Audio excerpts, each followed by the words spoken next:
My heat is off now. I can now be cold for the rest of time. That's right.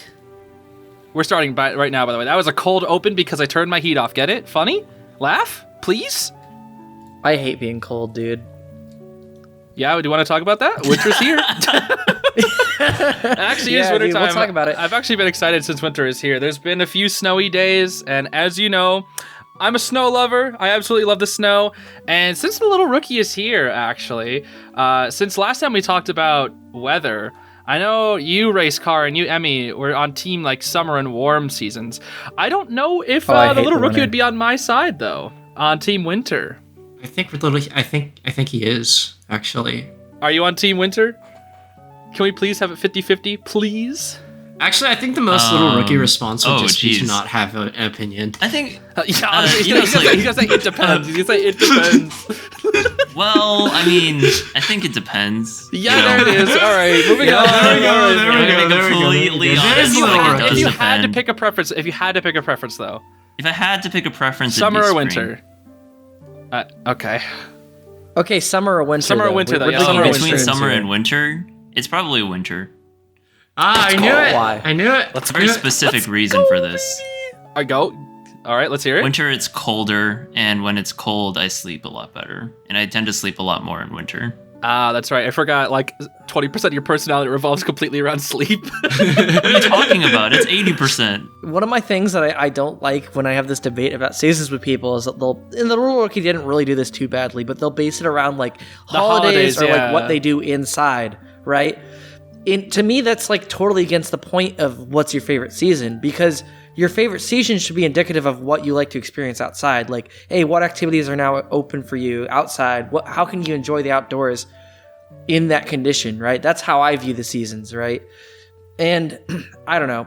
With winter, I was coming home from work today and going back through, the industrial area, and it's just this gray, ugly sky. All the trees are dead. It looks so ugly. It looks ugly every day. I genuinely, it reminds me how much I hate winter, and it sucks.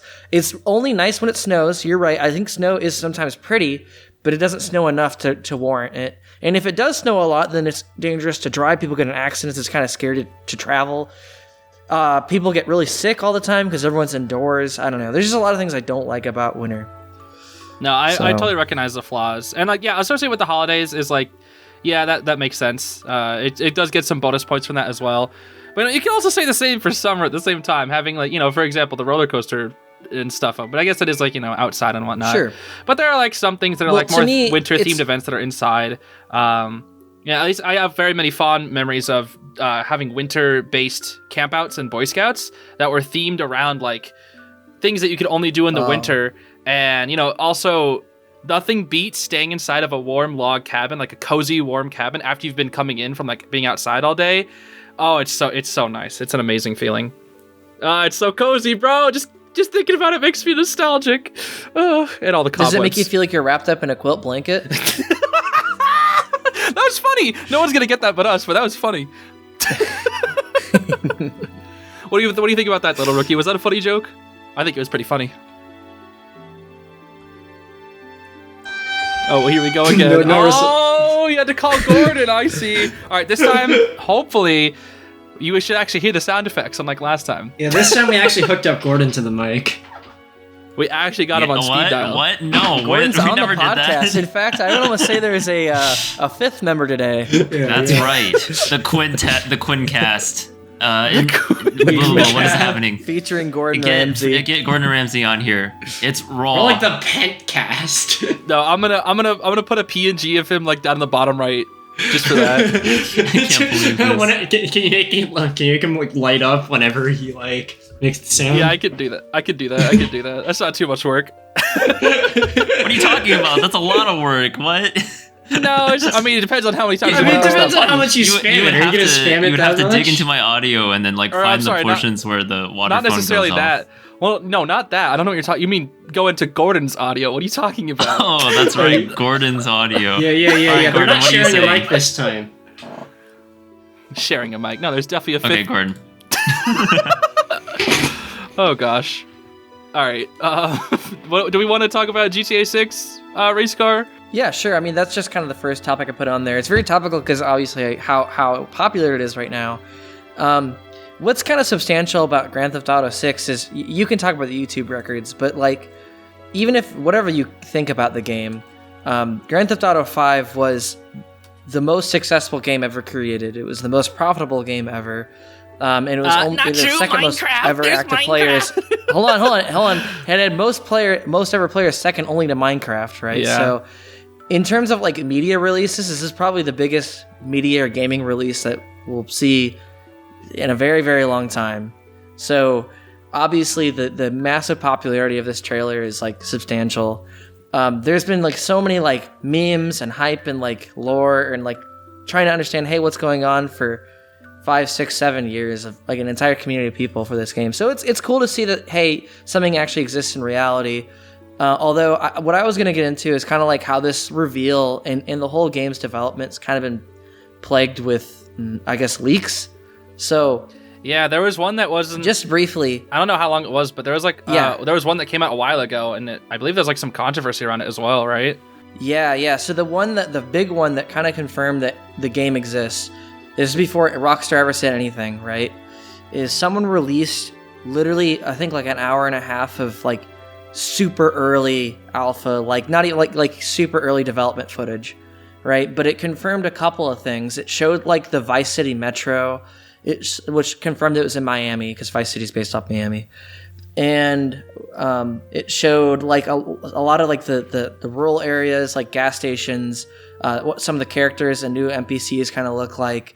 But this, again, it was pretty low poly, and it was from what I understand, when that leak came out, and that was like a year and a half ago, that footage was like from years ago. So again, Grand Theft Auto 6 is a game that's been in development probably for 10 years actually, and Rockstar is notorious for their super long development times. So it makes sense. But yeah, that was the big thing, and everyone then learned it was Miami, right? And or all Florida. And then more recently, there was a couple of other leaks. One was like, it was this kid whose dad worked there, right, or something? Yes, yeah, that was like a month ago, or not even a month ago, and he leaked a bunch of details and images of the map, and like a bunch of different areas in the game, which are probably all true. And then he like showed a picture of like him and the developer, like as like a selfie on like Snapchat or whatever, like as proof of like, hey, yeah, I'm actually with him, and like that's how I'm finding this out. And then like shared it to a bunch of people. Not like, I don't think he was like actively sharing it with the kid, the developer was. I think the kid was just like snooping around and trying to figure this stuff out. Oh, right? I see, yeah. Or like he was he's gonna get that guy fired. The dad's son.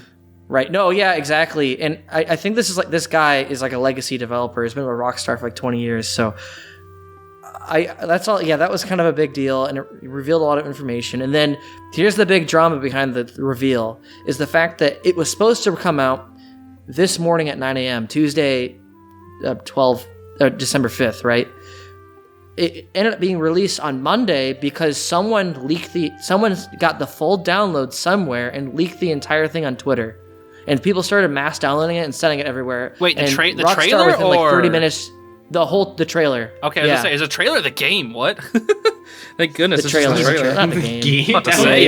That'd be a little much for the game to be leaked this early. Right, but like this is supposed to be the biggest like reveal or trailer for any game like ever, right? So it had like, the fact that they couldn't to release it on their own time and they had to reveal it like early.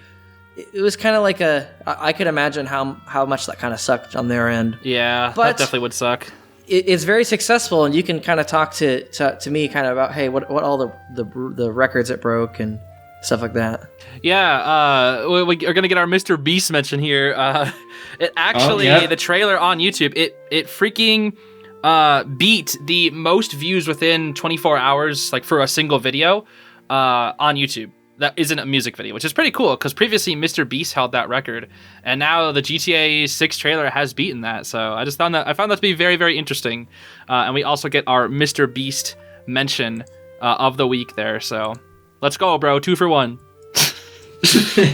Yeah. What is the trailer currently sitting at? It was at 70 million last I checked. 92 million right now. Wow, that was only a few hours ago. Oh my gosh, that's insane.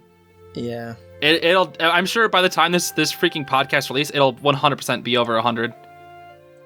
Oh, it's gonna be over 100 in a couple hours. Yeah, no, that's insane. Yeah, go check out the trailer, see how many views it has now, and like compare it to. I'm sure as like people are waking up on the other side of the world, they're watching it. Yeah, I don't even think you guys have seen this. I haven't seen the trailer. No, I haven't seen the trailer yet. I've seen screenshots. That's it. I've been too busy. Yeah, it's a Grand Theft Auto trailer, so expect it's an M-rated trailer. So I know this is a family friendly. Yeah. So there's some little dicey things in there, but it's overall looks really, really good. And most importantly, just from my perspective, it was like I went through and like I paused and I was seeing, oh, like Weasel News is back, and really importantly is like they emphasized a lot in this trailer, like social media, like everything, like half this, like 30 seconds of it is like like from a social media perspective, or like all these shots, and it's on like this like Instagram ripoff, and it looks really good. It looks like a real app, right? And so, like, because Grand Theft Auto is the idea of it is, it's a parody of real life, right? So there's going to be like an in-game social media then. Yeah, I mean, there was in-game social media kind of in Grand Theft Auto 5, kind of, but now there really will be. Like, people are probably, like, how this works is I'm sure they're going to give each character, like, when you play online, or each story mode character is going to have a social media. When you play online, there's going to be a social media, probably, like, your account. I wonder if they'll have two different versions of that, where they'll have like one for like in-game NPCs and then one for like actual like real-life players or something. That'd be kind of cool. Yes, yeah, exactly. They're totally going to do that for sure. It's just, most importantly, like when you look at this trailer, the number of NPCs and the quality, like, they all look so diverse in their body type. Yeah, I saw all like the screenshots. They're very diverse in their body type, and the amount of them in each environment, and like really cool, something that people pointed out was like, look at the shots of the roads, like how many cars are on the road, like how many things are being generated actively at all times. So it'll be really awesome. And then the shots of Vice City or Miami are so detailed. So it's really cool to see it. It's gonna be an open world map with a bajillion details. It's probably gonna be a really great game. Yeah. So for anyone that's to that franchise, you're gonna love it. So yeah, for sure. Kind of my thoughts. I don't have a lot of huge thoughts on it, but there you go. No, I mean, I've never played anything in the GTA franchise, but when this game comes out, if I ever like have the opportunity, I might want to try and play it, because it definitely does look interesting just from what I've seen, and the fact that there's just so much hype around it, it's like it wouldn't, it feels wrong to not even give it a try. I might give it a try. I never like. I'm sure you guys know how my parents were, and they're like, "No, you can't play those games." No, they wouldn't let me play it either, 100%. I mean, even if I would want to, yeah. I kind of want to see what I don't know, GTA is about, since I've kind of been like, I guess, isolated from like that kind of piece of culture that everyone else kind of knows about. To my knowledge, it's just a sandbox that you can just create as much chaos as you want, and there's also like story Minecraft? modes and whatnot. It's not a sandbox. It's not a sandbox. I thought it. Well, I mean, there's a story It's mode, not but a I think you just sandbox. run around and do whatever you want at the same time, right? No, they have like race. You can like create racetracks like after a couple after a bunch of online updates and stuff. It's not a sandbox though. No, it's just an open world exploration. I would say it's most similar to games you played with. It's probably most similar to Legend of Zelda, honestly. Interesting. Like, it's an open world exploration game. You play mostly from a third person perspective, although the newer updates you can play from first person. It doesn't, it's a, I don't know. It's an open world game. It's not a sandbox. You can't create really anything in this game. You don't know that. Maybe they'll add it. I don't know. Maybe I'm thinking of mods or whatever. Because there's been a lot of mods for the game as well. But in Grand Theft Auto 5 Online, they created like the extreme racing update where you could create like all these like ramps and like racetracks like through the sky and through the city and stuff, and all these elements and whatnot. And that was a very, very popular update. That could be what I'm thinking of. So I would imagine they're going to do something really similar.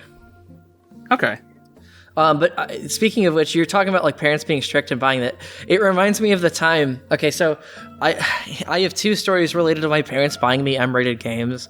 One of which relates to Grand Theft Auto 5. So when it came out in 2013. Oh, I think I remember this story. This one's kind of silly. Yeah.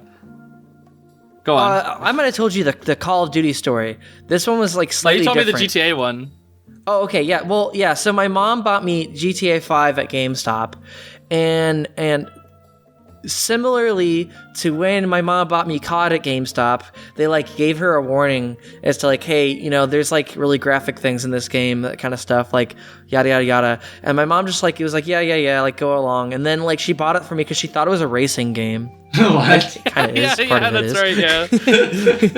Like 10, maybe 15% of it is 10%. I don't know. The race car 627. Yeah, she thought it was just a racing game. Then my dad was like, I was like playing it. My dad was like, oh, by the way, like there's all these elements in it. Like you can like there's strip clubs and you can like kill and all this, you know, all this kind of things. It's like, oh, why did I buy my son? Right? I was like still in middle school, but Oh no. yeah. No, that's definitely like a parent moment for sure. Without a doubt. It's fine though. I wasn't corrupted. I played the whole story mode. It was a good time, and I played online a ton back when it first came out. And then yeah, similar story is like when my mom bought me COD. It was Modern Warfare 3, and this was in 6th grade, and I believe in 2011. And they like gave her this whole like rundown, like she like because they knew that she was buying it for me, and they were like, "Are you aware that this game is M rated or whatever?" And my mom went like, my son is 11 years old. He can play a game like a shooter game if he wants to or whatever. Like she like went like she like retaliated against him. I'm like, oh my god. That's actually pretty funny. It's funny because like my parents would not let me get any game that was like not and that I wasn't at the age for. Except there was one exception, and that was Super Smash Bros. Brawl. Super Smash Bros. Brawl is actually rated T. And most people think it's because Snake is included from Metal Gear, but I thought that was the reason. Is that not the real reason? I actually don't know. I'm pretty sure it is though, just because they had to like lower it or whatever. I don't know. Either way, it was rated teen, and my parents were like, "Oh, I don't know, it's rated teen." But I was like, "Bro, there's Kirby on it. Like, come on, bro. I love Kirby." I was like, "Just look, it's Link. It's Nintendo. It's a Mario. It's a Mario. It's a Mario. Like, come on." That voice is so good. They actually, so they did get me that. But that was like the one exception. Otherwise, like no M-rated games, no teen-rated games until I was that age.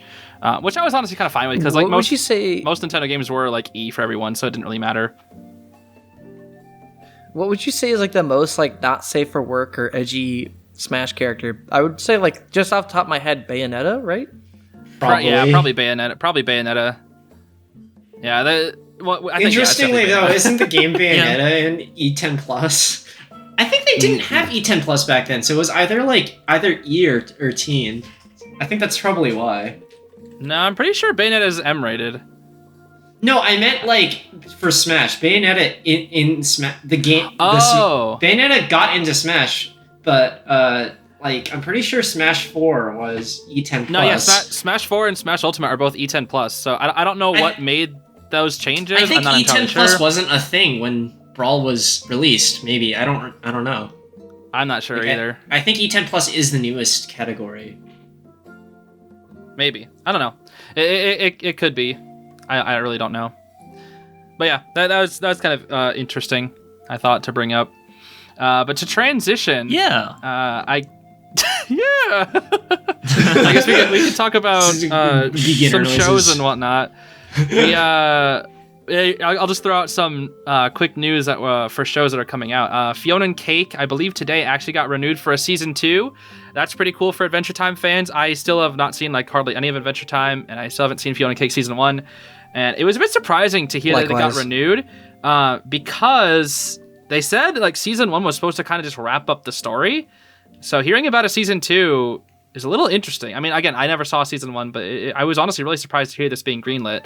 And as for another show that is resuming this December 7th, so actually tomorrow, as this video is releasing, Hilda season 3 is coming out. And I haven't talked about Hilda at all. I guess I did very briefly, but not like, a central video on Zeez of G2. And the show is really, really fun. There's currently 2 seasons and a movie out right now, and the 3rd season, the final season, is coming out very, very soon, and I'm very much looking forward to watching it and talking about it, so that'll be a lot of fun. But in other news of another show that I've started watching, which I believe is still ongoing to my knowledge, it is actually The Dragon Prince by Netflix, and it was honestly a bit interesting how I heard about it, because I just kind of heard about it in passing. And, you know, I got some recommendations here and there, and I never really thought it was like super interesting just from the cover.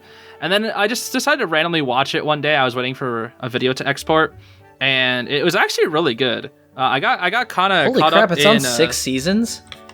Wow. I think only 5 are out right now, so maybe a 6 is on the way. I'm not entirely sure. Again, I'm very new to I just this. saw a season 6 trailer, yeah. Oh, okay. Yeah, I didn't even know season 6 was coming. I just knew that there were 5 seasons, and I'm currently on season 2, and it's pretty fun so far. There are definitely some slow-paced episodes, but the characters are definitely really, really fun, and the villain so far is actually pretty engaging because he's extremely like morally gray, and I really respect that. He's like manipulative and kind of scary because he's basically like he was. I don't really want to like go into it too much, but he was basically there's like a kingdom of humans and there's like a kingdom of elves, and they're at war with each other basically. And the king of this castle, he was like, oh, I'm going to let the elves kill me so that we can end the cycle of hatred or whatever. But this guy who was like the assistant to the king, who was his best friend, is like, oh, I don't want you to do that, bro. But he's like, I'm the king, I'll die. And then he dies. And then the freaking assistant to the king doesn't want to carry on his wish. He wants to become king and, you know, keep the war going and keep the cycle of hatred going. But at the same time, he still has like these connections to the king and like his family. And it's pretty interesting to see because he still has like a heart, but he's also the antagonist and is kind of ruining a lot of the things that the heroes are trying to do. But I don't know. It's an interesting show, and I'm really looking forward to seeing where it goes. Awesome. That is so amazing, Zeez Bob. Ew! Wow. Ew! No, not TikTok lady! Ew! Gross! Freaking TikTok girl voice, bro. I was not expecting that. That was disgusting. That actually like kind of scared me. That honestly scared me too. I was like, what did you do to the little rookie? The TikTok lady took over the little rookie's body. Oh, that's so disgusting. You got hijacked by TikTok lady. The Oh, TikTok. that was so gross. That was so gross. Oh, I'm dying. That was great. Zeez, you made a mention actually, like before while we're talking, we like briefly were talking about Hilda before the podcast started. You made an interesting comparison between Hilda and Boy Scouts. Yeah, that's right. I don't think I'll go too deep into it because we do have a lot of other topics to get into here. But I really enjoy Hilda as a show because it's extremely refreshing, and seeing Hilda as this character that's really like, I guess, explorative and kind of a lone wolf, at least in season 1. She starts warming up to people, I guess later on throughout the season, but the first like few episodes, she is like this explorer who just loves going out into the woods and spending all her time out there, as opposed to like living in a city with, you know, enclosed in these places. And she actually joins like a scouting troop. I forget exactly what it's called, but she joins like a scouting troop, which actually brought back some nice memories of like, you know, being in Boy Scouts for me. And a lot of the stuff they do in the show kind of reminds me of those times. And it's really nice. But just the show overall in general is just such a refreshing show. It really feels like a breath of fresh air. The theme song is also just absolutely amazing. It captures what the show, I guess, the message of the show or whatever, about how it's just like there's a lot of like freedom and running around. I don't know. It's super nice. Racecar627 is having problem with his audio right now. We will be right back. You're so ugly. Oh my gosh. Yes, we're back, and it only took 10 minutes. Let's go. What do you mean we're back? I don't think there was any pause. I don't remember. Perfectly timed Gordon moment, honestly. All right, I was talking about Hilda. When I was talking about Hilda season 3 and how I think it's good, but we kind of wrapped up that. Peter Griffin's in Fortnite. That's funny. We can move on. Let's transition to Emmy's topic. What do you have for us, Emmy? I was going to ask you about your thoughts. So recently we've been playing a modded version. New Super Mario Bros. No, not modded. A totally legitimate thing by Nintendo mods. What? What is a mod? A dolphin? The animal? Mm-hmm. Oh yeah, you're right. We're not playing anything that's modded. It is a totally legit game. Yeah, hypothetically, there's this game called Newer Super Mario Bros. Wii, But hypothetically, it's definitely not real. It's not. No, it's not real. It's not real. You can't even install it. You can't install it anymore. Nah. And hypothetically, there are emulators that exist that may be named after a water creature, but I don't know of anything like that. I'm just saying hypothetically that could exist. Yeah, it could exist. Maybe possibly. The water creature, like it's actually called Orca. River carp. Gordon. It's actually called Orca. So we've been it's called Orca, and we've been using this thing called Orca. Right? No, we haven't. It's hypothetically if it existed. Yeah, if it existed, it would be called Orca. This right? is all a hypothetical situation. North American River Carp is the name of the emulator? No, what emulator? It's the name of a hypothetical emulator that might have existed. Anyways, newer Super Mario Bros. Yes. Well, hypothetically, it's a game that exists and, adds on to Mario Wii, New Super Mario Bros. Wii, which was a fun game that came out in like 2008 or 9 or something. I don't know. It was a fun game on the Wii. And this hypothetical game that definitely doesn't exist or anything exists in a mindscape and is a grand old time, hypothetically. They add a lot of new stuff, lots of new levels. I think we were playing on a Japanese-themed world, actually, where we left off last, hypothetically. Yeah, it was like a samurai village that we were at with a samurai guy. Yeah. Right, hypothetically, not using Nintendo IPs at all. This is all just, completely a separate hypothetical thing. And honestly, it is a very, very fun time and adds a lot to, hypothetically, the Wii version of New Super Mario Bros. Wii. Hypothetically. Yeah, thank you, TikTok. Yeah, thank you, TikTok lady. That was great. That was great. You're welcome. Shut up. Okay, that was too much. That was too much. Also, I think it was this hypothetical game was so revolutionary at the time because back when I was playing, like Super Mario Brothers was kind of boring. I'm not sure if you realize, like we didn't have New Super Mario Bros. Wonder. And so that's why when I saw New Super Mario Bros. Wonder, I was like, whoa, it's just like that game that I imagined. Newer Super Mario Bros. Wii. This is great. I'm actually curious how you think they compare. Obviously, I think Wonder is a lot better, but... Oh, yeah, well, for sure, at least the movement 100% and the core ideas with 100% are so much better in Wonder than this hypothetical game that doesn't exist. But for Newer, it is still a grand old time. Lots of fun levels, and the level design in Newer that definitely exists, doesn't exist, is a also very fun time. Design. The non-existent game that doesn't use any Nintendo IP branding. I mean, obviously it's a bit rough around the edges, hypothetically, but it's still fun. Yes, it is. It has been a very fun time, and the fact that we can play, we can imagine ourselves playing it. No, imagine ourselves playing it in the same room totally, not halfway across the country or anything. Yeah, we're totally in the same room. I book a plane ticket every time I want to play with you. yeah. No, hypothetical plane ticket. Yeah, I book a plane ticket. I book a hypothetical plane ticket on a hypothetical airline called Spirit Airlines every time I want to play with you. Stop saying hypothetically. Shut up, TikTok lady. We didn't invite you. You're hypothetical, TikTok lady. TikTok lady's got a point, though. Oh my gosh. TikTok lady cringe. Sorry. All right, what about you, the little rookie? What topics do you have for us today? I know you have one that you really wanted to talk about, considering the fact that you made an entire Mr. Beast thumbnail about it. I love North American River Carp.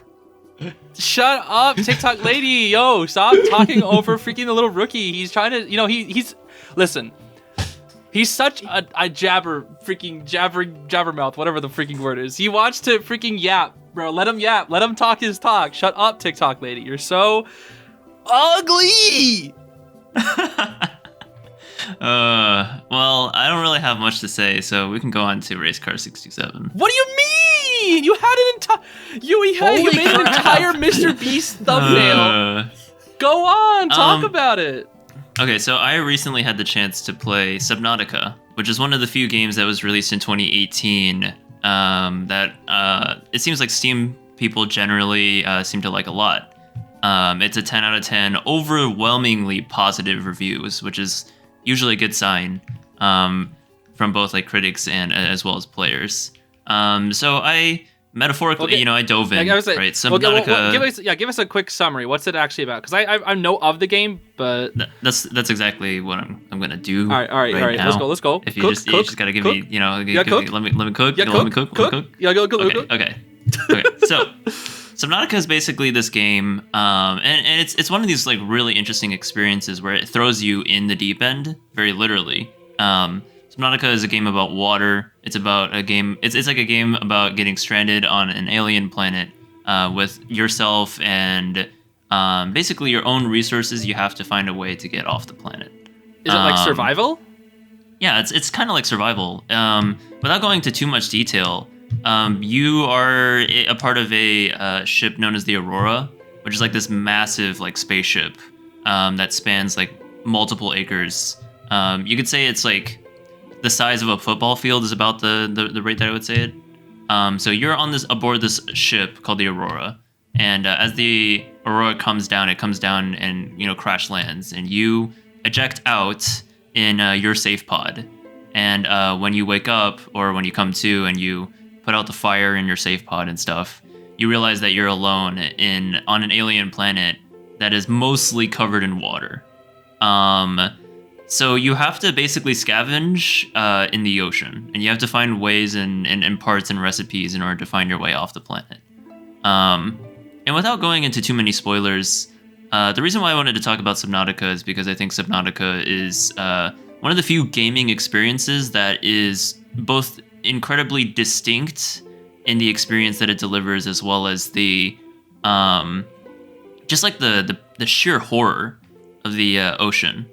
I like most other humans have thalassophobia, which is like the fear of the ocean, right? Fear of the depths. Like when you're swimming and you like see a cliff that's pretty like dangerous looking, I tend to like freeze up as well. I go straight down there, bro, for the content.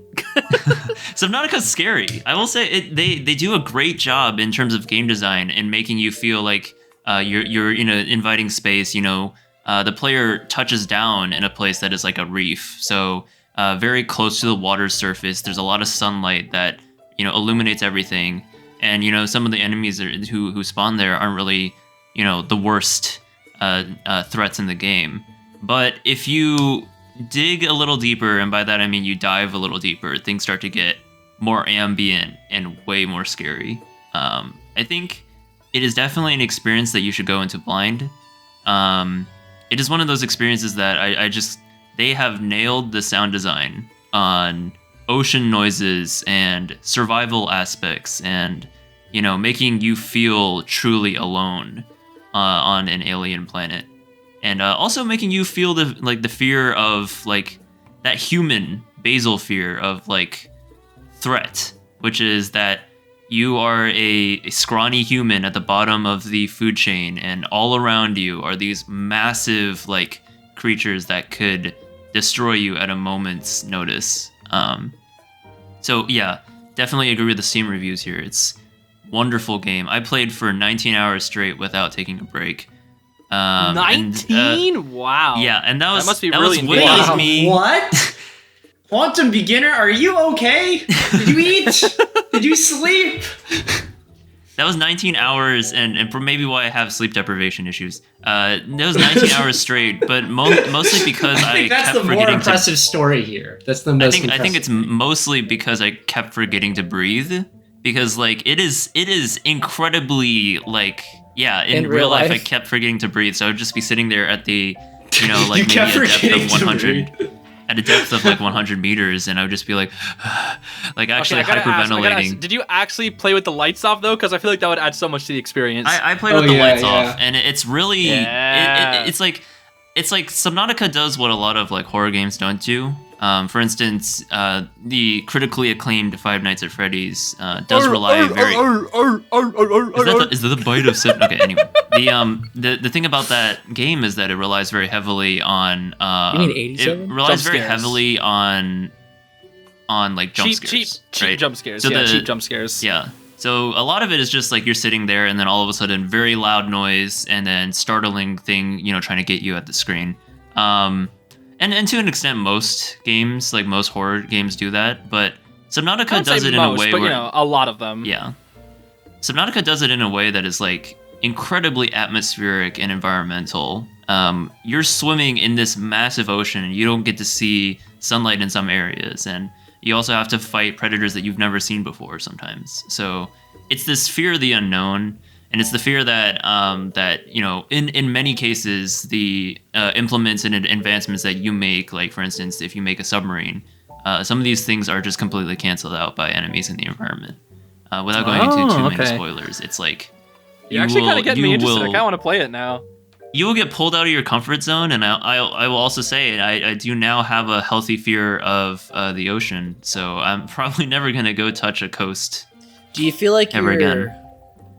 Do you feel like your fear of the ocean is spawned from this game? I know you'd mentioned like, hey, I have thalassophobia, whatever it is, right? Did you have that before playing the game, or so I had a little bit before playing the game. I had the chance to like swim in a reef once, and it was like really close to the surface. So there's only like 4 feet between the ground and the sea level, like the like air, right? So there was this one time I was swimming.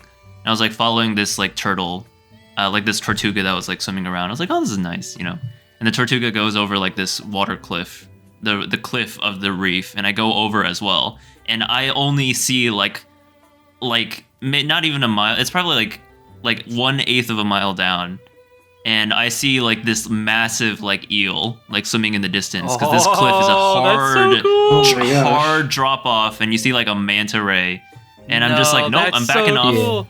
Oh my gosh! I'm backing off. If I can share my experience, okay. Sorry to jump in. I actually had the experience to go down into the Florida Keys when I was I forget sophomore year. I think it was my sophomore year.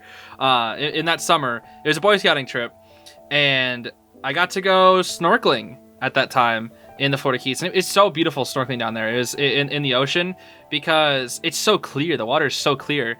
And I totally get what you mean, where it's just, you get to see all of these creatures, right? Because there are multiple places that we stopped.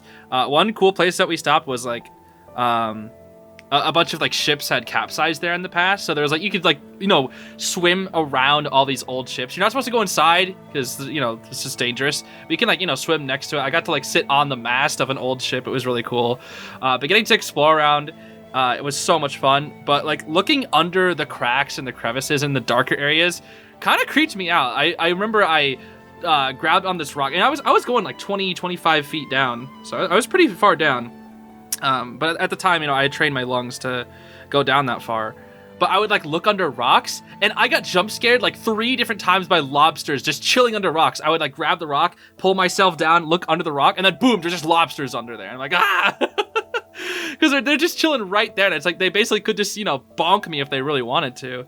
And there was at one point when I actually ran into a shark. It was not a big shark. I forget exactly what type of shark it was. It was not big at all. But I remember this actually is a great transition to one of Race Cars topics, but I almost actually game-ended myself by trying to get footage of a shark. So I had a waterproof camera at the time that I was given. And I was like, this is the only shark I saw on the trip. I saw a shark. I was like, I'm not letting this shark get away. It wasn't a big one, it wasn't big. It was honestly around this, maybe a little bit bigger than I was. But I wanted to like get some footage of this shark, right? Because I had been taking a bunch of videos, and I had swam so far down that my ears were starting to hurt, like more than normal, right? Because your ears, you have to like, you have to plug your ears before you go snorkeling. But I would go like, I was going pretty down deep, and I stayed under way too long. That I was like starting to like, my eyes were starting to hurt, right? Because all I was trying to do was get footage of the shark. But like, don't do this. Don't be stupid like I was.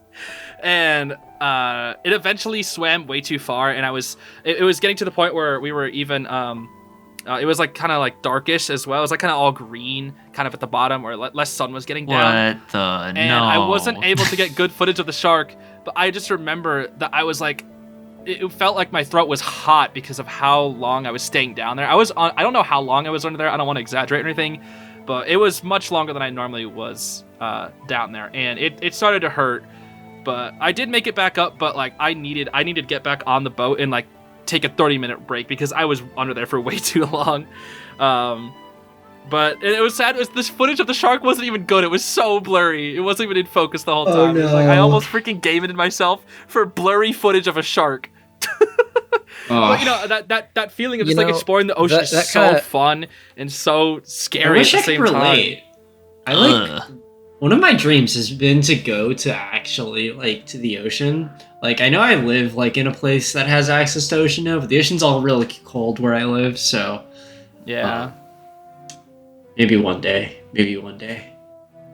No, I have such fond memories of those times. I want to go back. I would say for Emmy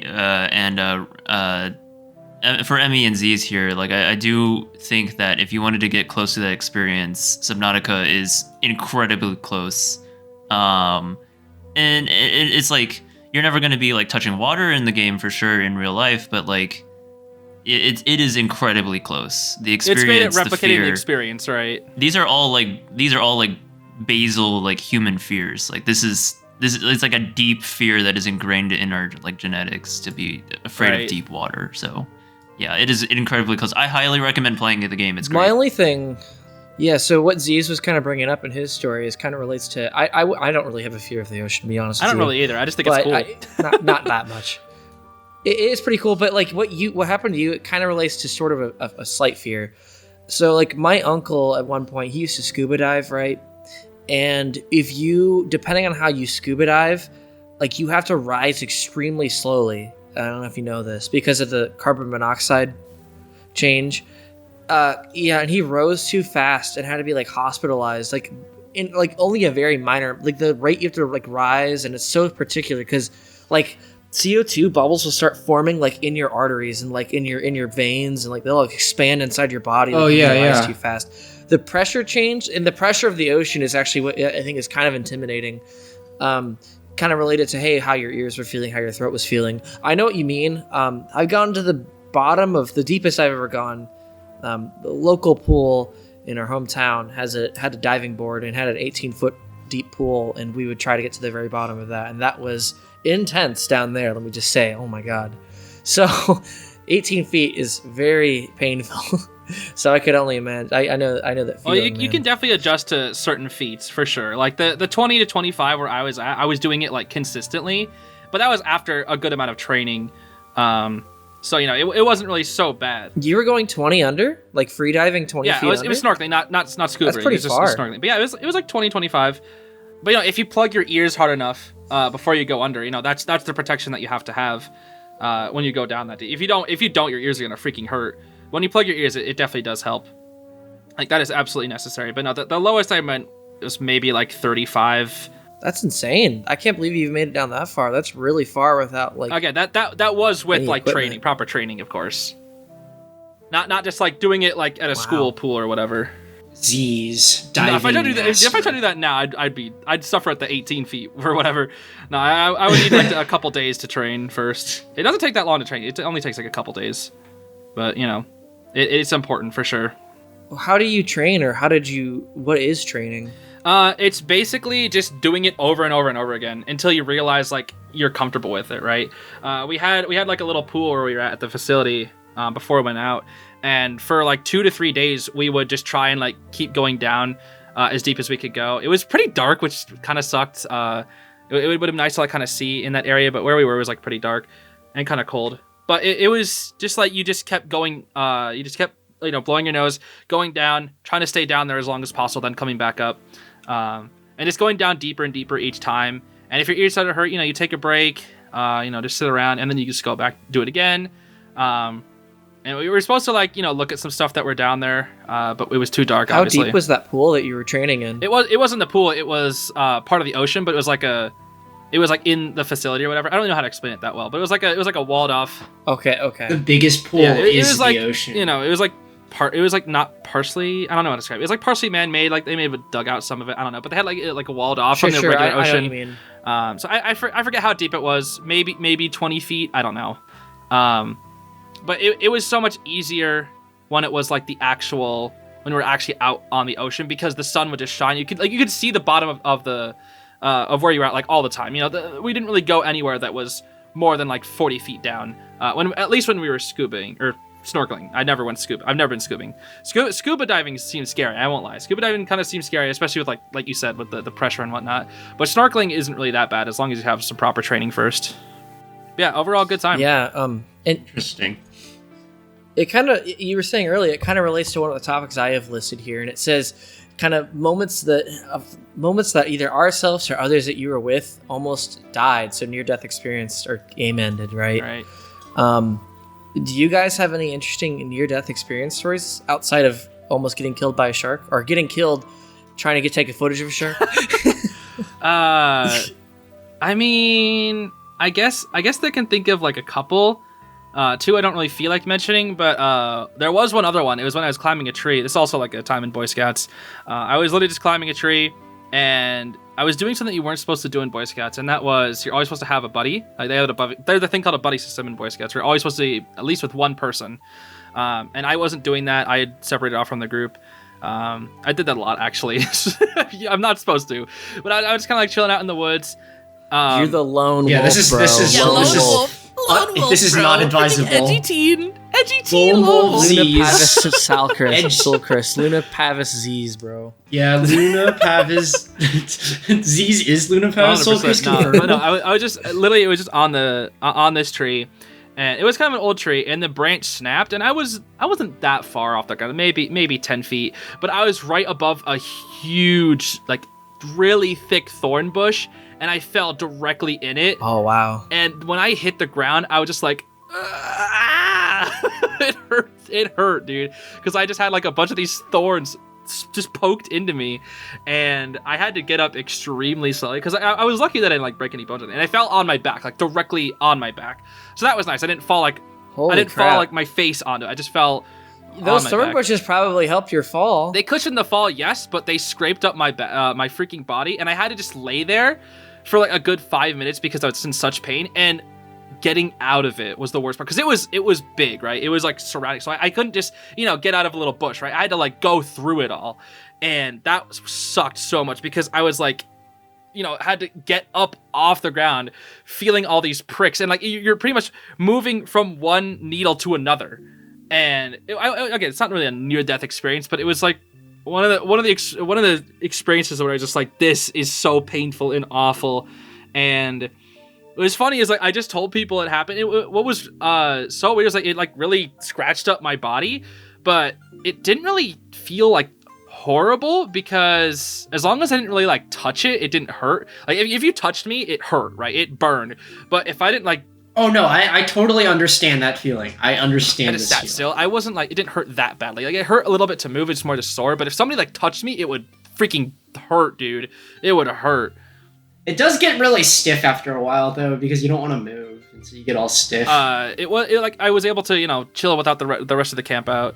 I didn't have to leave or anything, but my body was really scraped up, and I actually didn't really tell anybody except for my friend, because I didn't want to get like kicked out of the camp out. That was my concern at the time. Instead of my medical needs, I just didn't want to get kicked out of the camp out. I have to go sent home early, which is stupid. Yeah. But I remember when I got home and I took a shower. Oh, it hurt, bro. It hurt, because I just had like all those like those wounds that were closed up now, but we're just like it just hurt, man, because there's so many. Imagine these tons of these little cuts and scrapes alongside your back and arms. No, yeah, that makes sense. Yeah, I got not necessarily a near-death experience, but a painful one, that's for sure. And I remember when I fell, I was like, "Am I dead?" Imagine falling and then just landing in thorns. Oh, it hurt. Zeez. Welcome to the afterlife, Zeez. You were always meant to be. You fell in a thorn bush. That's how. Like, imagine dying by falling in a thorn bush. That sounds so awful, dude. That sounds awful. What about you guys? Yeah. So. Yeah, I guess I have one related to me. I have a couple related to others. Actually, no, I have two related to me. So the first one happened, I think I was it was right before my 10th birthday. And I actually went all the way down to Cincinnati, Ohio, because my best friend at the time, who used to live across the street from me in my neighborhood, actually moved to Cincinnati. And he was only like, we also went because it was when I was first getting into coasters, like the first year, and we wanted to go to Kings Island. And that was my first time going to Kings Island. So right before we went, we hung out and we went to, I don't know, we were like Dave and Buster's and went to a water park, and we came home that evening and like they were making dinner, right? And I was hanging out with my friend Braden, and we were riding his scooter around. Now, something to know about Cincinnati is a very hilly area. His neighborhood was no exception. The place he moved into was very hilly, and they lived at the very top of a hill. And I was riding the scooter around, and of course I'm out there, I have no shirt on, no shoes on, just like in like a gym shorts, right? I see where like this is going. kid. Oh my gosh. And I was on a Razor scooter, okay? Oh, and so I'm scooting around, and I decided to go down the hill on the Razor scooter, because of course that's the bright idea. Oh no, man. And so I'm going down. I realize that I can't turn. I'm going too fast, and I try to slow down. And Razor scooters, the only way you brake, right, is by pressing down on the back tire. Yeah, and it the heats back. up. Yeah, I hate those things, dude. Oh my gosh. So I literally I was trying to press down, and it started burning my foot like really badly, right? It was super painful to touch that metal to try to slow it down. So I had to just let go of the brake and let myself coast down this 200 foot tall hill, right? And so I'm going so fast at this point, right? I'm just speeding up. I remember everything around me. I completely I started freaking out, and then I zoned in. It was almost like a moment of zen where all I had to focus on was my surroundings. I'm like, is there a car coming out of any driveway? No. Okay, I'm just gonna keep going and gaining speed. I'm gonna just go as straight as possible, because luckily the end of his road, it didn't end with a cross section. It had a cul-de-sac at the other end, so it wasn't like I was going into an intersection. Thank God. So I knew that I was going straight for this cul-de-sac, and I was probably, if I were to make a guesstimate, and I'm going to scale it down, but probably 25 miles per hour. I'm flying on this little Razor scooter, and my main priority is being as stable as possible so it doesn't fall over. And I remember watching the curb approach, getting closer. I'm flying towards it, and in a moment of kid clarity, I literally go like Jimmy Neutron Super Brain, and I put my left elbow out and dive off the side of it right as it hits the curb, and my knee smacks the curb super hard. But with my shoulder out, I was able to do a duck and roll like you do in a video game, and I hardly hurt myself, but my knee got busted the hell up, man. I mean, it was bad, dude. I remember somehow my knee was blackened and bruised, my whole leg was blackened and bruised, and then the whole I got mega road rash, and the entire top area of my knee got ripped off. Not ripped, the skin definitely got pretty ripped off. There was a lot of blood. And I just remember them they figured out, Braden and them, they ran inside the house to tell the adults what happened, because I was flying down this hill, right? And they lost sight of me. And I was just screaming at the bottom of this hill. And my mom, I remember she was sprinting down the hill, right, towards me, trying to come pick me up. I remember the neighbors, because I was yelling, all the neighbors in their neighborhood were standing at the doorways looking out what's going on, right? Jeez. My mom picked me up, and they had a car coming down, my best friend, my old friend's parents, they drove their car down the hill. And I got the back seat, and they took me up. And I remember they cleaned up the wound, and they were deciding if I should go to the hospital. Luckily, it didn't cut very deep. It was just it ripped off the skin. So they bandaged it up. I took some pain meds, and I felt actually okay. And you know what? You know what I did the next day? I went to freaking Kings Island like a champ. Yo! They thought that I wouldn't want to go. They thought I didn't want to go. I'm like, heck no, I can't sacrifice not going to Kings Island. So I bit through the pain and went to Kings Island for the first time. And yeah, that was a good experience. But yeah, no, that actually sucked. I think for the longest time, and if I look right now, you can maybe see a mark. If I look at a different light, you can still sort of see a mark on my knee. The battle scars? But no, for the longest time when I was a kid, now it's so unnoticeable now. But for the longest time as a kid, I used to have a big scar on my knee. But now it's kind of gone. I guess since I grew older and skin grew back or whatever. I don't know. Wow. So yeah, that's one of my near-death experiences. The other is a shorter story. This is related to a job I had in the summer of 2021. I worked at a warehouse, essentially. I won't go into specifics where I worked, but I had to go to work pretty early. And I typically had to go to work about, I had to be at work about 7 a.m. each day. So I was driving like 6:30 in the morning because it was like a 40 minute drive. Uh-huh.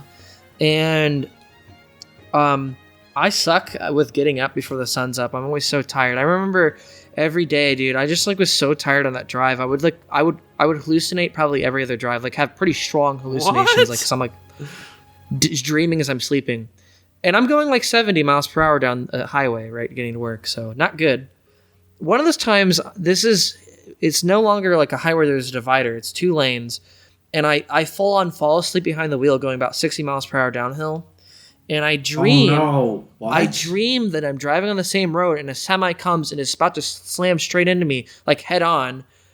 It scares me so much. I jolt awake and a semi is right next to me and I swerve over. I don't think I was actually, I swerve over. I was still in my lane kind of, but I was very close to coming off the road and going straight into the front of a semi going 60. So that's my other like really quick like near death experience. I've had also like a million like small almost accidents, but nothing that would have killed me. That would have killed me for sure. That generally sounds a terrifying. semi going that fast head on and them going the opposite direction. So yeah, that I guess is another near death experience. I'll just get through all my stories so you get other ones to talk. 2 quick other stories. One time, actually I have 3 stories. I'll go into like this is like really scary, but it ended up being like okay. One time, so back when I was a kid in our neighborhood, it was like customary for like everyone to build tree forts. Like forts were a big thing. Yeah, the forts, bro. Like when people would hang yeah. out, like you would have forts all around the neighborhood, and you would like everyone like if you knew people, they'd let you know where like the secret places were, right? We had one that was kind of popular, and it was this tree that we built. Like I didn't do this actually; it was someone else. But they nailed a bunch of boards like as like a makeshift ladder up the tree, and they were trying to get like a tire swing to work, but they couldn't get it to work. And I remember this one time, I can't even believe, I don't remember how this happened. I just remember being there, and this kid was pretty young. I think his name was unironically also Braden, but a different Braden, and a little bit younger.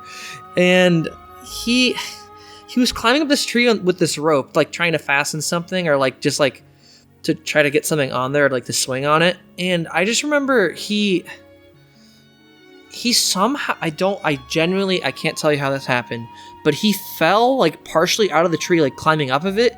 And the rope somehow was around his neck. Oh my. And he swung with the rope on his neck, like with his weight being supported by his neck, choking him.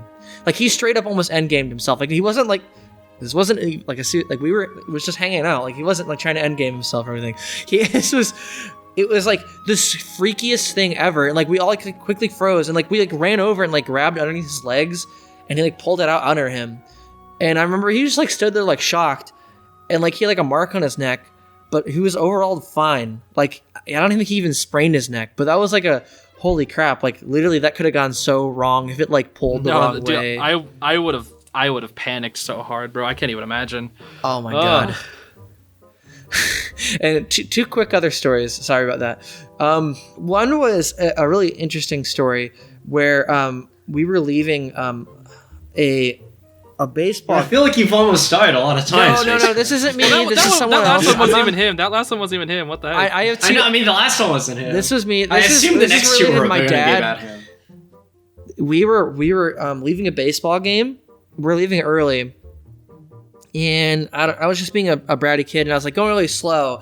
I remember it's just like the clearest day. Like it was crazy. And my dad, I was like moving really slow, and my dad like stopped and turned around to like, he's like, come on, like speed up. Like he was like yelling at me to like move faster. And he like stopped to do this. The second he like stopped, right where he was about to step, a baseball flew out of the air, like a foul ball flew out of the field at like, and like hit the ground and bounced and hit a car and caused like cracked the window and caused the alarm to, like it bounced off the ground like super hard, then hit a car, cracked the window and caused the alarm to go off. It was the craziest thing ever. And my dad, like, he's like, holy crap, you just saved my, like, he literally told it at me. He's like, holy crap, you probably just saved my life. That was literally about to hit me. Like, the next step he would have taken, it like would have hit him. The craziest thing. And then last one, this is the last story. This is the one time I got to actually go to Europe. This is way back in 2012. We were in Munich, Germany on Oktoberfest, and we were riding the traveling rides there. And there is a ride called Power Tower 2. It was at the time the world's largest traveling drop attraction. And I was riding with my uncle. Now, my uncle was kind of inebriated, and 2 was like not wearing his glasses, and he's like blind as a bat. So like he didn't pull down his restraint all the way, and they didn't check the restraint. There's kind of like it's weird how it's kind of like I don't know if it's like an honor system or whatever, but they didn't check his restraint, and the ride started the cycle, like it went up, and I started screaming. I didn't know German, right? All the operators are in German. I remember I got the attention of one of the ride hosts, and they saw like what I was pointing to, and I was like screaming at the top of my lungs. And funnily enough, my uncle was almost oblivious. And his restraint was pretty far, like really high up. Like he would have definitely slipped out if there was a drop sequence, right? And so they slowly lowered the ride. Like I remember they were like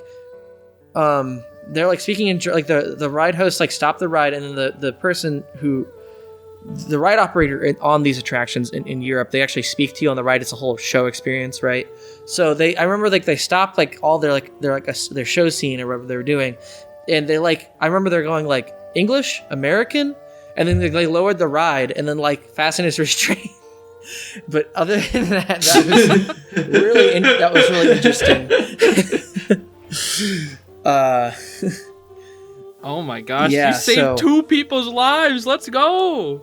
Yeah, you're crazy. Both. Yo, when are you gonna save our lives? That's incredible. When's the saving our lives bit? I mean, the little Ricky saved my life a couple times. What? I think. Really? That did happen. Do it. Yeah. I will say I think it's pertinent at some point in this video to put a gore warning for our viewers if they want to skip over the gore, because there was some pretty bloody descriptions in there. But I mean, it happens sometimes. Like Emmy would sometimes almost walk into a car and be like, "No, Emmy."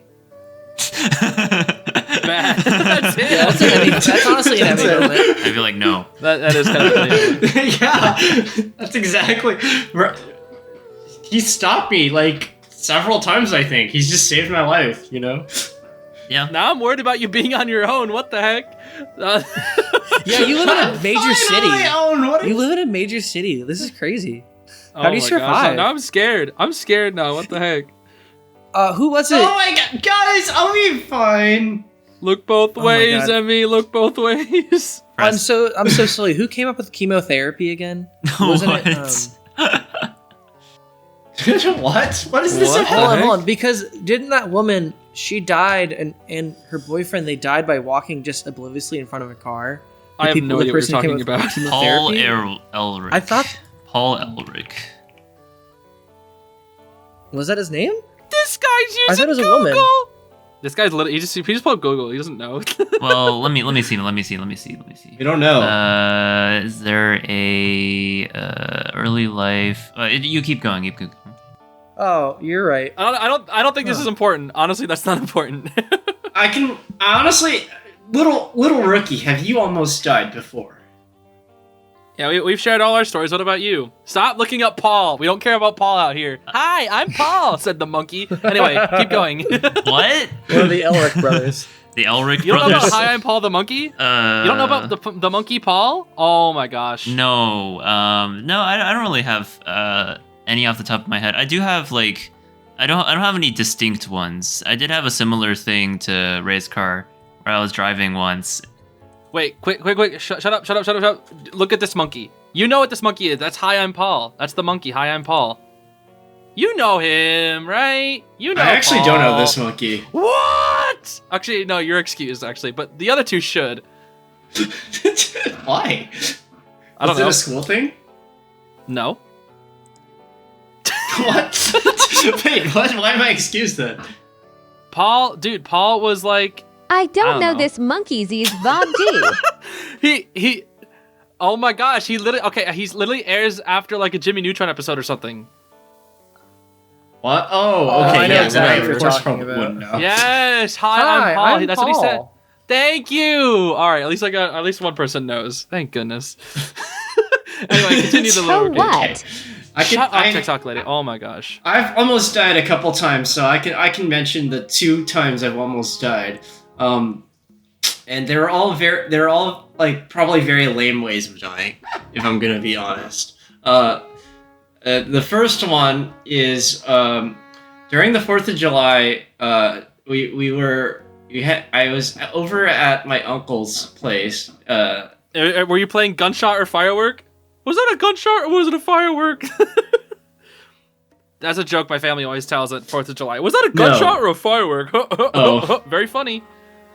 Well, so basically, what was going on was we were like, it was one of the ones that just shoot up into the sky, like after you light it. It's like one of those. Oh. Well, so basically, it flew past my ear. I'm pretty sure it would have just hit my head. So that would have 100% killed me. My ears were ringing for a while. Really? A firework exploding in your face? If it exploded in your face, but if the motor hit you as it was flying, it would just ricochet off you. I mean, it hurt. It'd probably burn a little bit. It's not that much. Well, I don't know.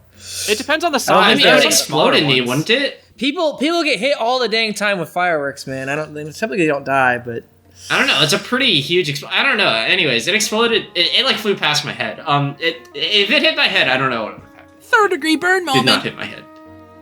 My face went 3rd degree burn. Well, after that, we decided to be a bit more safe because their backyard was fenced and there was a place to go outside. And so we just moved it on the other side of like this wooden fence. So in case it knocked over, it wouldn't hit us again. Yeah, that's smart. I have only the deepest sympathies to firefighters who have to work on July 4th. Yeah. My deepest condolences. Yeah. Anyway, so the other time I almost died was when I was in summer camp. So I was in summer camp. I think this was like when this was probably like between 2nd and 3rd grade. And I like couldn't swim, and we were told if you can't swim, don't go to the deep end of the pool. And I did not go to the deep end of the pool. I was walking past it along with everyone else, and I think someone pushed me in. And I could not swim. I think it was an accident. I don't know what actually happened because from my point of view, I felt like I got pushed in. I don't know what actually happened. I don't know if someone purposely did it. I doubt it was on purpose. But I think inadvertently, I might have gotten shoved in. So we both almost died by drowning. Okay, I see. Well, yeah, but my way was lame because I wasn't trying to take a picture of a shark. I literally just couldn't swim, and it was just in a community pool. I mean, I probably wouldn't even have died anyways because there's a lifeguard on duty. If yours is lame, mine is just plain stupid because I'm just like, oh, I need the picture of the shark. I'm gonna drown myself for the shark. Well, anyways, I almost died, but then I decided to open my eyes. I was like, oh, I can't swim, it's over. And then I was like, wait, I can open my eyes. And then I opened my eyes and I was like, oh, the bar's right there. And I was really close to the edge of the pool, so I just reached out and I pulled myself out. Oh, okay. And so I was fine. Nice. I was almost close to running out of breath though. Quick question. I know back when we were in gym class together, you weren't exactly the strongest swimmer. Can you swim now? I actually don't know. No. You still can't swim? I can sort of swim. Question mark. I still can't float. I don't think I can float at all still. Okay. This is I can push myself forward. I can't really float itself. I usually just sink around. You've all seen me swim. I have. No, I don't. And I mean no offense by this, but I don't think I ever have a memory of being unable to swim. It feels just natural to me. I don't know how to describe it. It was very unnatural to me. I've tried so many times in my life. And every time I've tried, I just haven't gotten that far. So I don't know. Maybe it's just part of the obliviousness that makes up at me.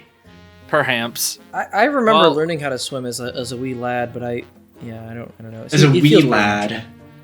No, I think the thing is I know my dad told me this. Is he said one of the very first things that he did was teach me how to swim. So I just probably learned from such a young age, and I just don't remember.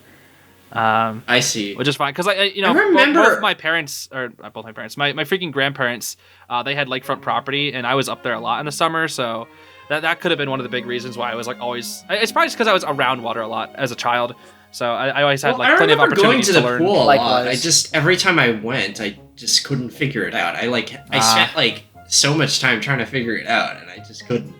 I was like actively trying to figure it out too, and I kind of just gave up until I had to learn how for school, and then I sort of learned how because it was great. I remember you did improve, and I remember trying to help you as well, but I don't think I was that good of a teacher because I was just like, maybe you like move your arms like this. Take a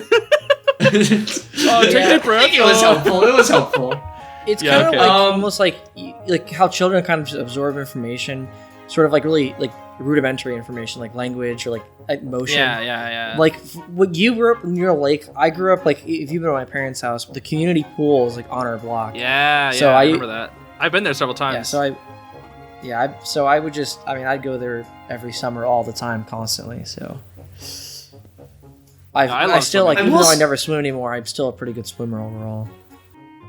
I will say there is something more interesting that happened at that same summer camp actually that you can still sort of see, which is we were playing dodgeball once, and surprisingly I got injured, but it wasn't from the dodgeball. I have to ask. You were playing dodgeball, right? Did Chicken Little pull the fire alarm? Oh dang, dude! Was it him? No, it wasn't him. Okay. I always forget that that's a Disney film. I always feel like it's like some weird like DreamWorks or like. Nah, like it is what? Disney. No. I actually. That Chicken Little is Disney. Controversial opinion. I actually think Chicken Little is a good movie. I think it's fun. I thought it was a fun movie. I thought it was like. I watched it. I had it on DVD. I actually watched it a ton of times because I had it on DVD. I used to play on my PS2 DVD player. The good old days. But no, I was playing dodgeball, and this is like not even the first time I would play. But what happened was like I guess I didn't look where I was going again. Neither did another kid, so we ran into each other at like full speed. And both of us got pretty knocked out. Or not knocked out. I mean, we were still conscious afterwards, but. Essentially, I had this like huge bump on my head. Like, you know how in anime, like they have those like huge bumps on their head sometimes just to exaggerate?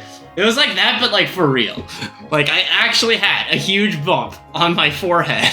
It was like, my parents were like, oh yeah, it looks kind of like you got a tennis ball on your head, actually. Like, literally, that's what it looked like. I had like ice put on me for like hours afterwards. You can actually still sort of feel the bump. I actually think it like kind of changed my bone structure a lot. I don't know what's up with that. Nah, surely not. You can still feel it. I can still tell you where it is. I can like feel it in my head.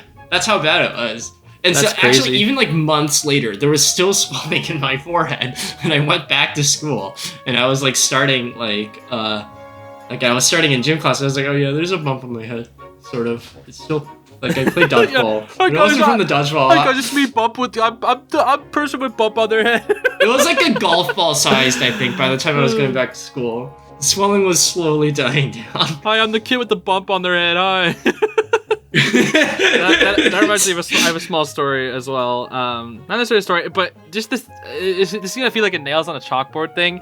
But I remember I was running on a treadmill before. My grandparents had a treadmill, and I actually fell off said treadmill, and it was actually kind of up against the wall, at least the back end of it. So I fell. Oh no! And I got stuck at toward the wall, and my head fell down onto the treadmill. Oh no! And it was speeding past, and it was just going on the back of my head. That sounds like it's. If it got caught under, you could have gotten pretty hurt if your head went around it under. I was lucky. It was on top, but the feeling was it was actually like nails on a chalkboard, dude. Like imagine a treadmill pressed up against the back of your head, like going pretty fast. Maybe I think it was like 10 miles an hour or something. Make sure that the end, like wherever the treadmill is going, has a full like escape out. The thing is, it didn't because it was in their bedroom, and it absolutely didn't. which that was at my grandparents' house, and they're like older, so it's they probably should not have done that. They probably went like 4 miles per hour on it. Or yeah, they usually only went like 2 that, or 3. and you should probably also wear the safety strap that comes with it. Yeah, the thing is, I had to yell for something because I was like, I couldn't move because I was like just kind of stuck there. I was like, yo, please, somebody help! So I just had to like sit there for 30 seconds as this thing was going on my head. And it's like, I'm surprised. I thought it was like shaving my head off. I was like, oh no, it's gonna shave all my hair off. Did I say head? What? Shave your head off. Luckily, none of my hair really fell. But the feeling was actually, it gave you like cold shivers, and it just felt like nails on a chalkboard. Oh, it was such a bad experience.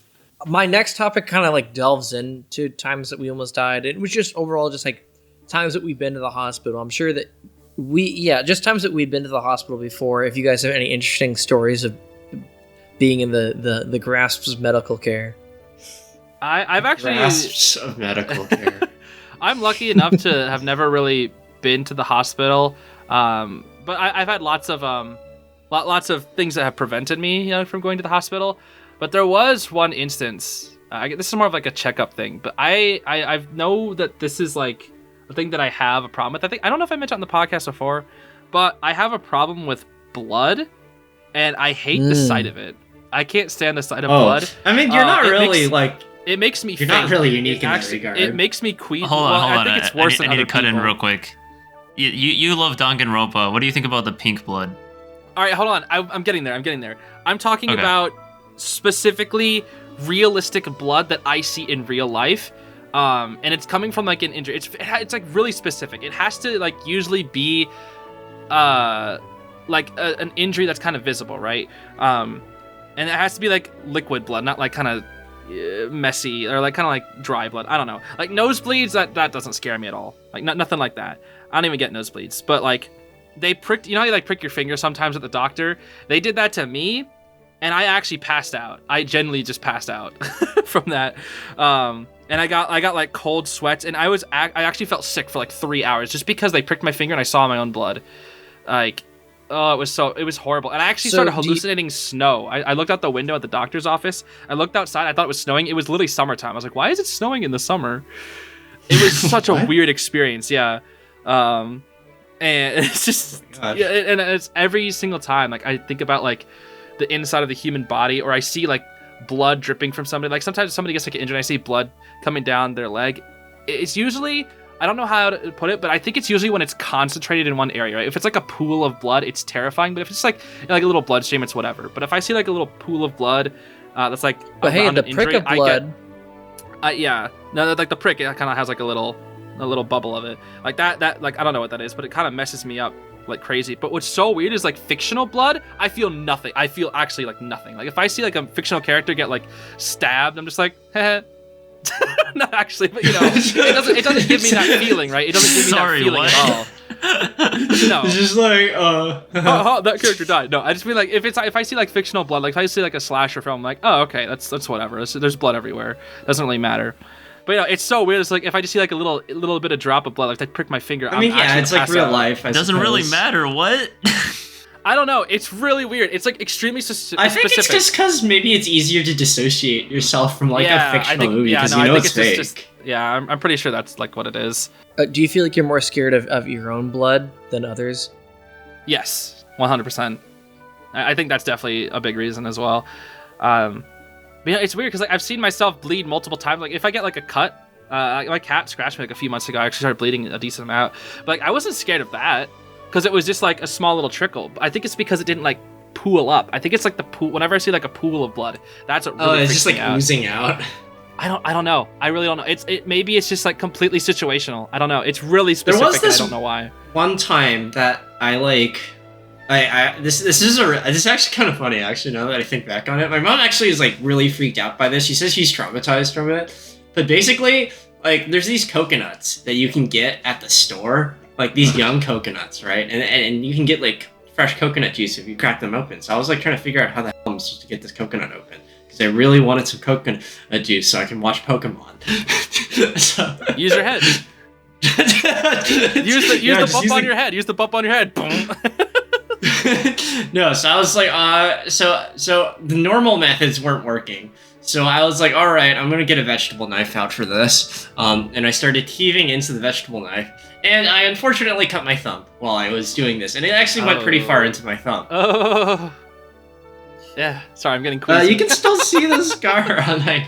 No, but my mom got really freaked out about that because of all the blood. I was perfectly fine, though. I didn't even need stitches, actually. Yeah, I think you told me about that. Now that you mentioned it, I think I remember you told me about that. It was just like a stupid Emmy moment where it was just like, yes, I will use this vegetable knife. Almost cut my finger off. What an Emmy moment. I almost walked across the street. Oh, silly me. Now I'm worried about you even more. What the heck? I'll be fine. Jesus Christ, guys. All right. Yeah, so the only times I've ever really... There's only one time I had to go to the emergency room and actually had something done in terms of times I've been to the hospital. And that was when I was a kid. This was, I think, around second grade or so. We were running in and out of this door, and when I was running out of the door, my left ring finger got caught in the door hinge. Oh, and no. The door hinge started cutting the tip of my finger off. You can actually see how far it went because the scar is a permanent scar on my...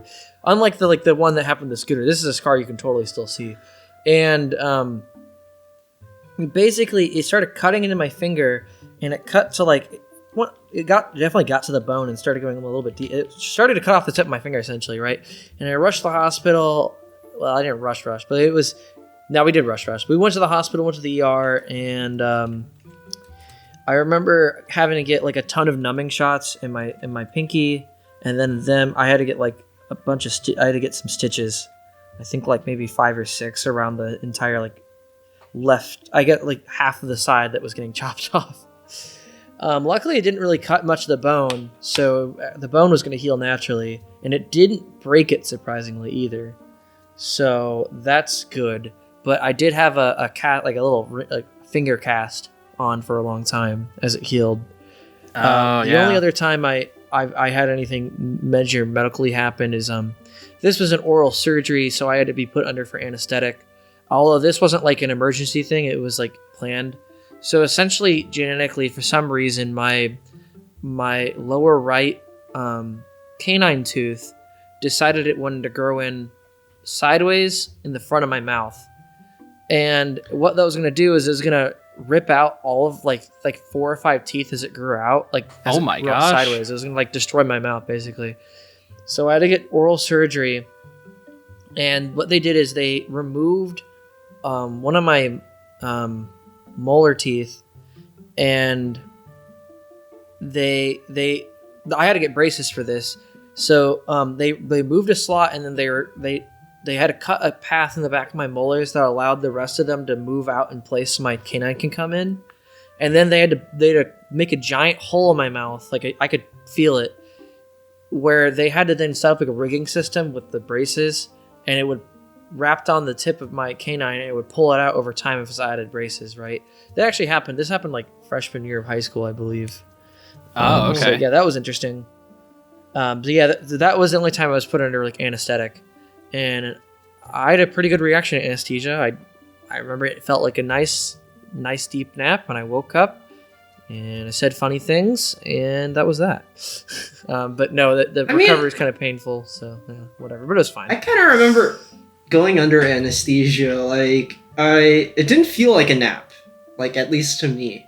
Like, because I felt really, really tired afterwards. Then again, I was also very sleep deprived going into it. Like, I was working way too hard. Oh, it's like doubled up. Right?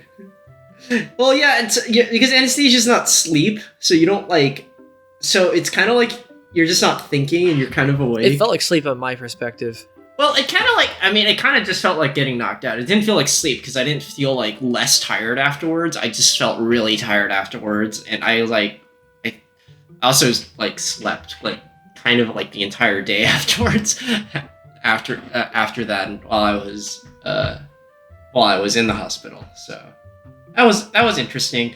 It also wasn't really that sudden. I kind of expected to just be, oh, I'm asleep and now I'm awake. It wasn't like that. I just kind of slowly woke up. I could slowly start to remember that I was starting to wake up, sort of, but I was too tired to really do anything. I hardly remember that time at all, though. It was like kind of half awake, half asleep. So yeah, I think that was like when it was starting to wear off. Well, I think that might be all the time that we have. Do we have any closing comments for everybody? Sorry to kind of wrap up here a little quickly, but we're starting to run out of time here. I did have a closing story that I think would take maybe like 20 minutes or so. So we won't be able to end the podcast. You already made that joke. You literally already made. We won't be able to. I think this is actually the second time you've made that joke. Oh my gosh. Oh my gosh. All right, get the TikTok lady back. Actually, we need to replace you. We need to replace you. I'm sorry. Get her out of here. I want to hear Gordon. Gordon's far better than TikTok lady. Ugh. But do we actually have any closing comments? I need to tell a story that will take 20 minutes. No, you're so ugly. No, you're so ugly. In fact, you're banned. You are actually banned. Okay, Gordon, you're fine. Yep, Okay, get out of your system, Gordon. Thank you, okay. Gordon. Thank you for your Gordon. closing remarks, Gordon. Yeah, we appreciate highly you, Gordon. appreciated. Not TikTok lady, though. TikTok lady can go fall off a bridge and into some thorns or something. I don't know. Or ride a scooter and fall off the freaking hill and roll down all the way. I'm going back to TikTok. Yeah, great. Honestly, stay there, please. TikTok lady. Stay there. Thank goodness. Don't come Yeah, back. holy. Yeah, Okay, stay there and don't well, come back. I think that's pretty much it for the podcast. Thank you for Right. joining in. Yeah. I'd like to thank the 3 guests that we had on today for the Little Rookie podcast here. Yeah, man. We have Zeez, we have Zeez, we have man, Race yeah. Car Yeah, 627 man, and Emmy. Walk Talk. I can't believe, man. I was Walk Talk episode 23. Wait, you So glad. you forgot Gordon. And Gordon. yeah, So it's actually Thank you very fun. much. That's right. Gordon, say something real quick. So it's actually a hex cast because there are 6 people here. Wow, Okay, that was pretty cool, fast. Gordon. Okay. I like how Yeah, fast it was. it's a big one. He's done. He wants- Do you have anything to say? No. TikTok. No, TikTok. Okay, she said No, something great. ew. Okay. Ew, so gross. But that's all the time that we have today. We have to get going. We do have to do some of the things in our lives that don't involve almost dying. So with that being said, thank you all for joining in. Please post in the Reddit.